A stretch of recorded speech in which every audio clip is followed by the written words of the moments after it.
কতটা মূর্খ বলদ হলে আমরা এরকম কথা বলি যে জিন ভূত পেট আত্মা এগুলো আছে। হ্যাঁ, এগুলো আছে, কিন্তু সব কিছুর ক্ষেত্রেই কিন্তু এগুলো থাকে তা না। কিছু কিছু জিনিস আমাদের ভাগ্যের উপর বিশ্বাস করতে হয়। সব কিছু আমাদের ভাগ্যের উপর বিশ্বাস করতে হয়, কারণ আল্লাহ আছে, আল্লাহ আমাদের ভাগ্য লিখে। আল্লাহ ছাড়া গাছের পাতাও যেমন নড়তে পারে না, তেমন একটা মানুষ নিঃশ্বাসও নিতে পারে না। আল্লাহ কোনো না কোনো অজুহাতের মাধ্যমে আমাদেরকে সব কিছু দ্বারাই ঠিক রাখে, তাই না? যেমন আমাদের অসুখ হলে আমরা ডাক্তারের কাছে যাই। এই ডাক্তারটা আসলো কোথা থেকে? অবশ্যই আল্লাহই পাঠাইছে, তাই না? আল্লাহই এটার একটা মানে কায়দা করে দিছে। আমরা আরবি পড়ি কোথা থেকে? হুজুর থেকে, মাস্টার থেকে। এটাও কিন্তু আল্লাহই একটা কায়দা পাঠিয়ে দিছে, মানে কায়দা করে দিছে, যাতে আমরা এর মাধ্যমে আল্লাহর পথে চলতে পারি, আল্লাহর কিছু জিনিসকে আমরা বিশ্বাস করতে পারি। কিন্তু আমাদের এই সমাজে এখনো কিছু মূর্খ জাতি আছে যারা কিছু হারাইলেই বলে যে, অমুক হুজুরের কাছে যাব, জিনের কাছে যাব, এর কাছে যাব, তার কাছে যাব।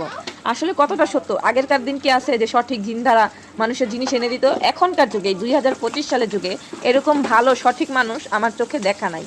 খুব কম, খুব কম। কিছু আছে ভণ্ড। এই ভণ্ডের পাল্লায় পড়া আমাদের মতো, আমাদের আশেপাশে কিছু মূর্খ মানুষ আছে, এই ভণ্ডের পাল্লায় পড়া নিজেরাও ভণ্ড হয়, নিজেদের ইমানটাকেও নষ্ট করে, সাথে সাথে অন্যের ইমানটাকেও নষ্ট করে ফেলে। আমাদের এই সমাজে এমন অনেক অনেক অনেক মূর্খ মানুষ আছে, বিশেষ করে মুরব্বী মানুষগুলা।